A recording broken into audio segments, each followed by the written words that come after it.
This is Good Morning Indiana, working for you.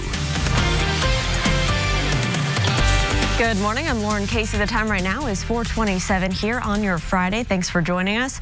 We do want to get to several top stories before we get into our show today, starting with a big talker here in the city of Indianapolis. And this is also making some national headlines. You saw all the people gathering here downtown yesterday, also on the northwest side of town. This is in protest of multiple deadly incidents, I should say, involving IMPD.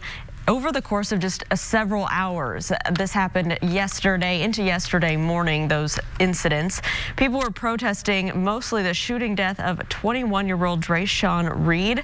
We are hearing from IMPD about what happened with the situation. We're hearing from Reed's family about him and their hopes as these protests continue.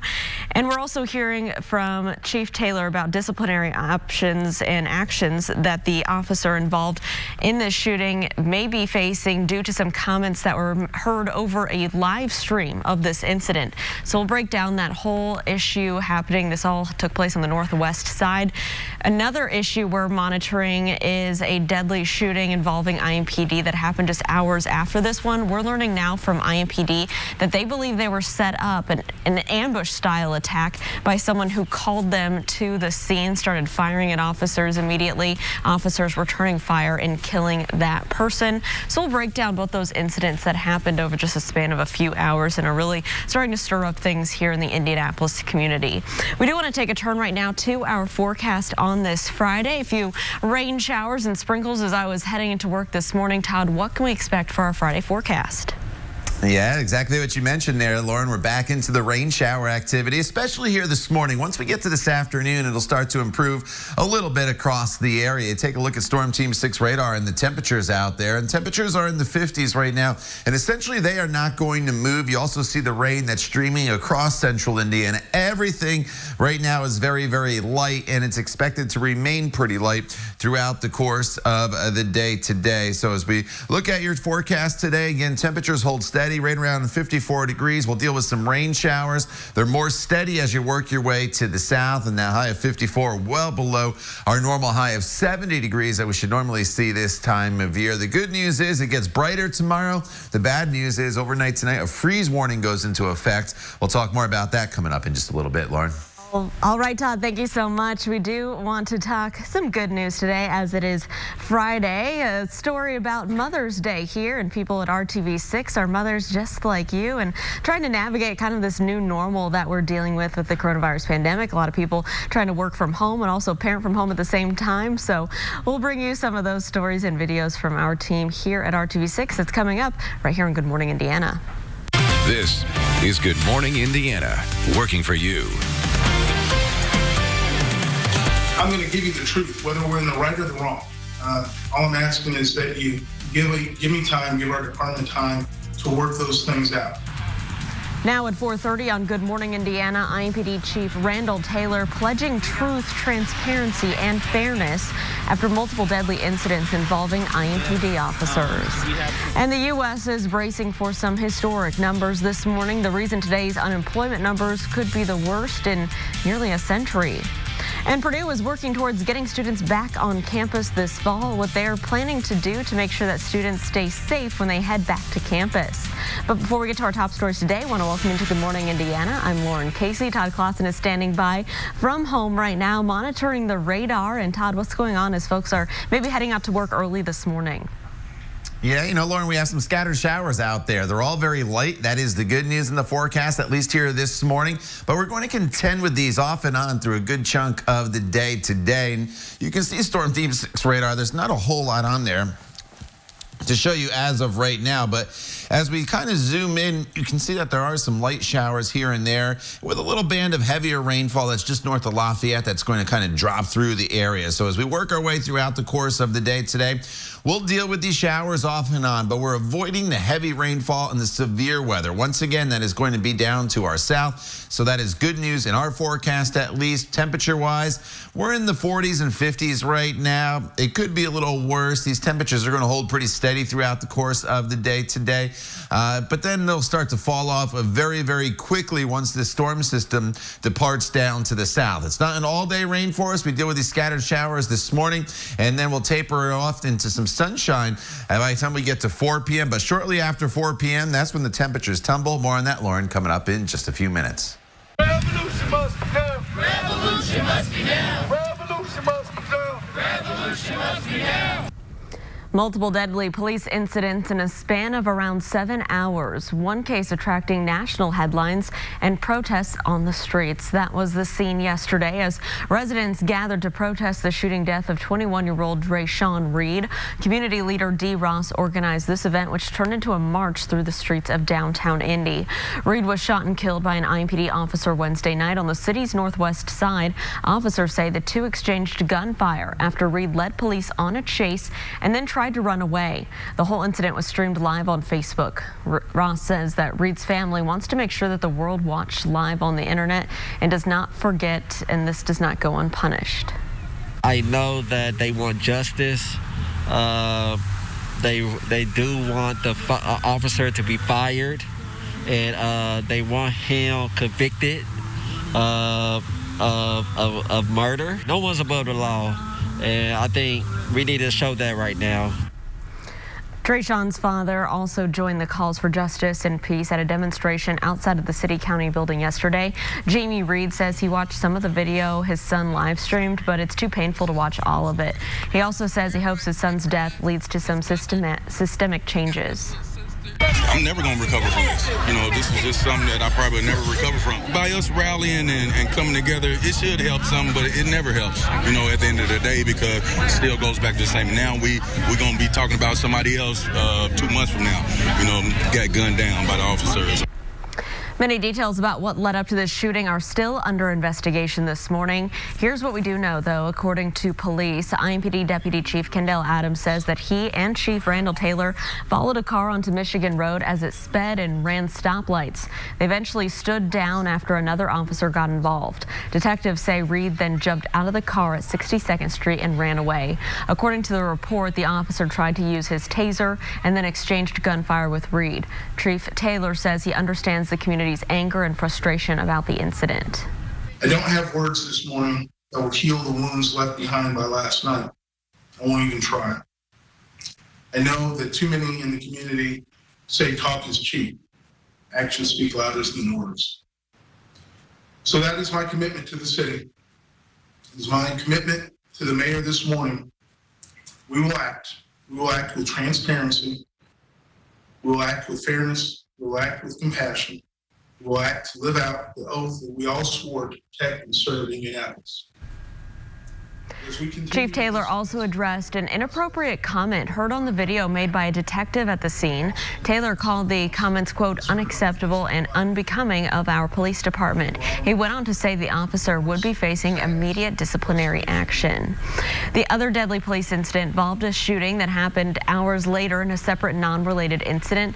Police now say they believe officers were set up for an ambush. This happened around 1:30 Thursday morning when officers were called to a burglary on Wood Glen Drive near 79th and Township Line Road on the north side.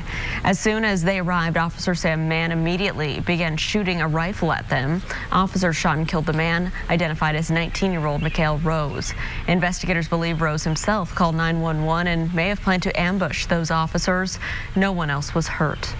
Moving now to the impact of the coronavirus and that it's having on the Hoosier lives like yours. The Indiana Department of Health has confirmed 31 new COVID-19 deaths on Thursday. That means the coronavirus has now killed 1,295 Hoosiers. There are also 119 probable COVID-19 related deaths. Health officials also reported 650 new COVID-19 cases. 22,503 people in Indiana have been diagnosed with the virus, and 124,782 people have been tested for the virus. State health leaders say they expect the number of cases to go up as the economy reopens. The coronavirus continues to take its toll on the Hoosier economy. While the number of unemployment insurance claims in the state is declining, it's still higher than the days before COVID-19. About 44,000 unemployment insurance claims were filed in the last week. That's the lowest since the pandemic began back in mid-March, but it's still far greater than the pre-pandemic total of about 2,000 claims times per week. Department of Workforce Development Fred Payne says that his office is still seeing an increase in calls because of the high unemployment numbers. So when we look at our call center, our volume is still high, more than 1.3 million call interactions in the month of April. So far in the month of May, we've had about 153,000. Our wait time is still high, and our callback efficiency is improving. Payne also said so far they've paid out nearly $1 billion in state and federal unemployment benefits since the beginning of April. Nationally, today's job report is expected to be historically bad. The White House says the jobless rate could reach levels not seen since the Great Depression. This as the country continues to try and figure out how to reopen the economy safely without spreading the coronavirus even more. John Lawrence has more. Millions of Americans are out of work trying to cope with financial woes caused by COVID-19. We haven't gotten a paycheck in 6 weeks. We haven't got unemployment. What are we supposed to do? Marcia Miller, the owner of Headlines Salon and Spa in California, reopened her business when local, but not state, stay-at-home restrictions were lifted. Shelley Luther, a salon owner in Texas, was jailed for violating a similar order. She was released 1 day later, and the governor has now banned such detentions. I just want to thank all of you who I just barely met, and now you're all my friends. You mean so much to me, and this would have been nothing without you. Just over 20% of American workers have filed for first-time unemployment benefits since the middle of March. The U.S. is facing a challenge.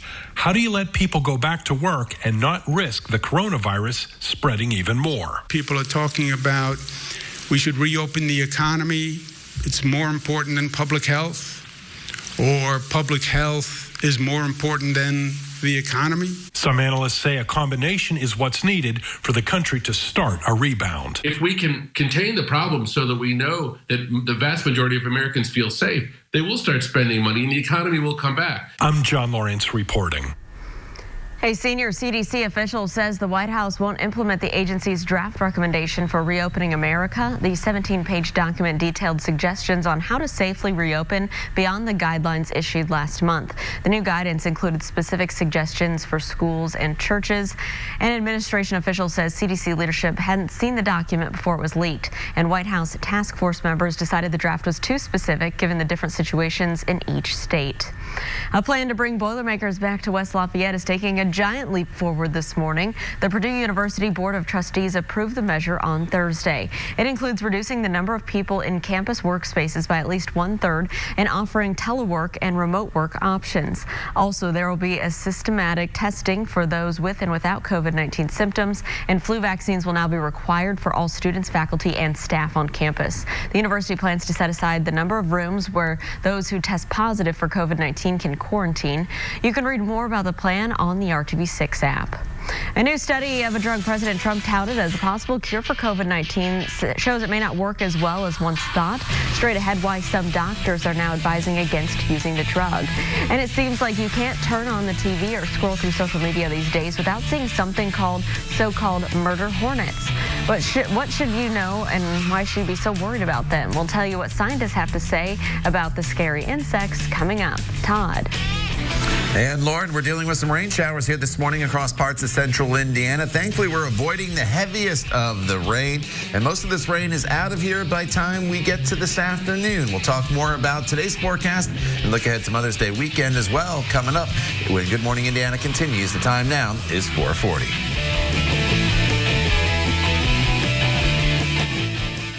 Days from 4:30 to 7.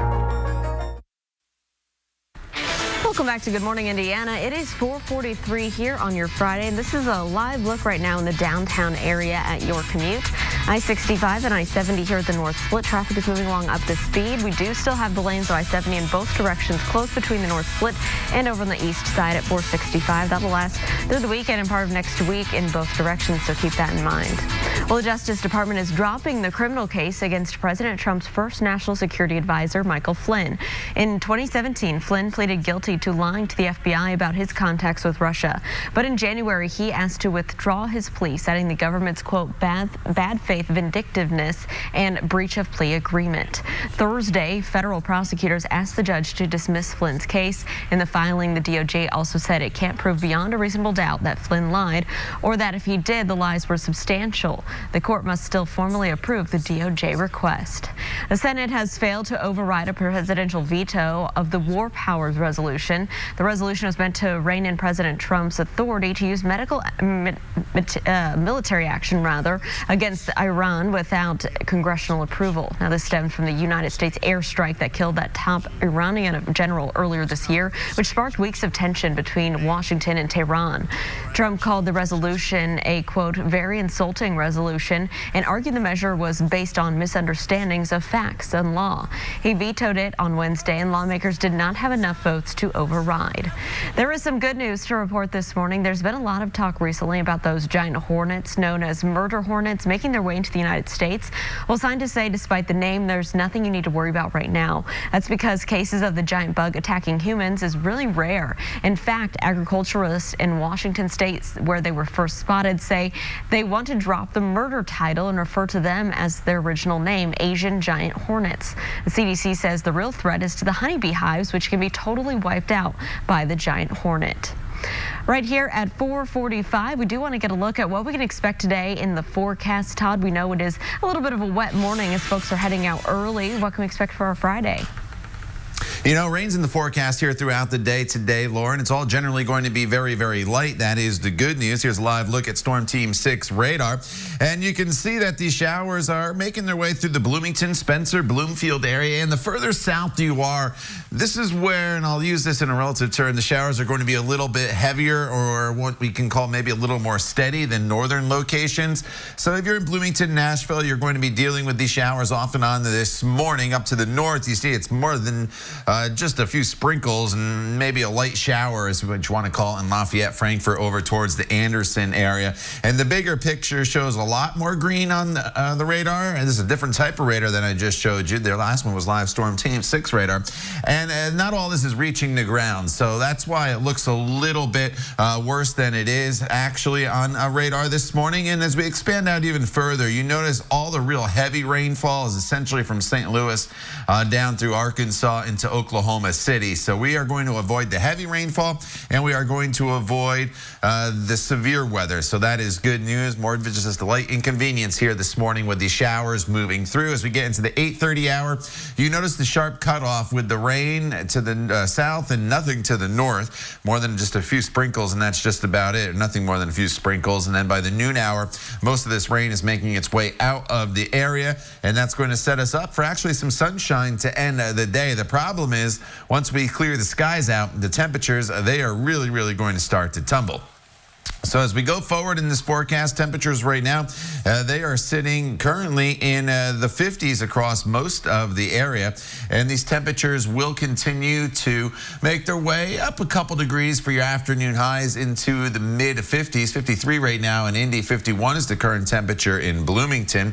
And you can see it during our hour-by-hour planner here that we'll get into that sunshine probably by 2, 3 o'clock, with those temperatures getting up in to the 50s by 5 p.m. And then this evening, if you have plans, sunset, that is at 8:47. And look what happens to the temperatures. Once we start to see the skies clear, we're into the 30s already by 10 p.m. And then by tomorrow morning, temperatures are in the 20s. A hard freeze is going to occur tonight, and that's why the National Weather Service has a freeze warning in place across almost all of central Indiana, missing a few counties there up to the northwest. And then going forward in this forecast, Saturday afternoon is a bright one. 55 is your high temperature for Mother's Day. Scattered showers, a high of 60 degrees. And then finally some warmth builds in as we get to the middle and to the end of next week. All right, Todd, thanks so much. Let's take a look right now at traffic. This is a look up on the north side, I-465 near Ditch Road. You can see traffic there is moving along up to speed both eastbound and westbound. The good news right now, if you're heading out early this morning, no crashes around the metro area to slow down your commute. Well, hydroxychloroquine has been touted as a coronavirus treatment for months now, but there is a new study that's challenging that. Some data shows that patients who got the drug didn't fare any better or any worse than the people who did not get it. The study, which came out Thursday, is the largest to date to investigate the drug.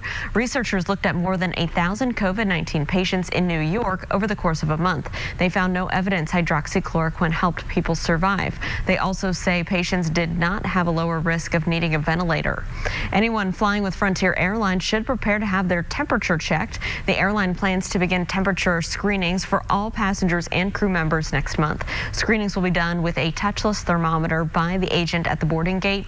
Anyone with a temperature over 100.4 degrees Fahrenheit will be denied boarding. Screenings are set to begin June 1st. Well, the prospect that sports fans will not return to stadiums until 2021 is a growing possibility, and most say they are in favor of the idea if that means sports will come back sooner. A study by ESPN showed 65% of people were in favor of sports returning, even if fans couldn't be in the stands.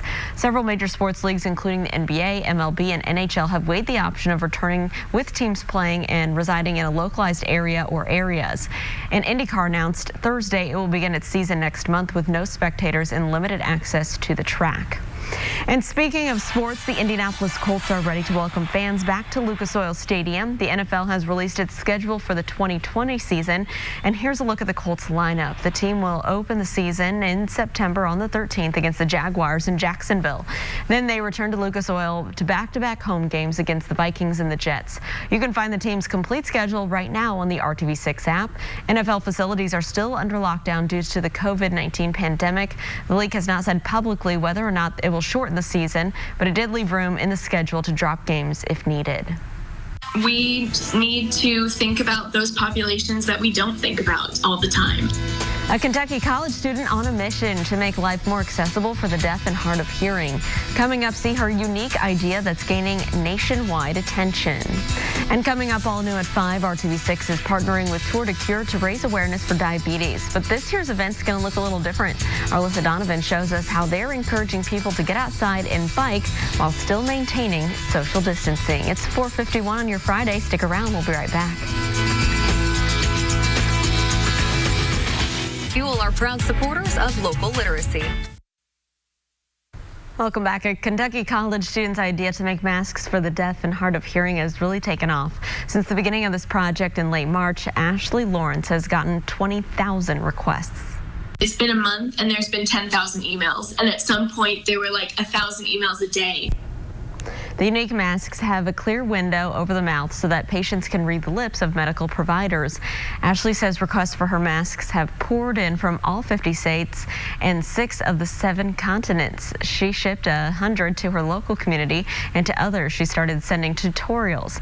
Ashley says that's because she realized that teaching others to make these masks themselves was more important. It's beyond just the giving of the masks, it's the awareness, which is something that I had never thought would happen when I originally started this. Ashley says she hopes this project will help others realize the importance of making life more accessible for everyone. Ashley has since scored a job in Tampa working with elementary students who are deaf and hard of hearing, and she was chosen to be her university's commencement speaker. So congratulations to her.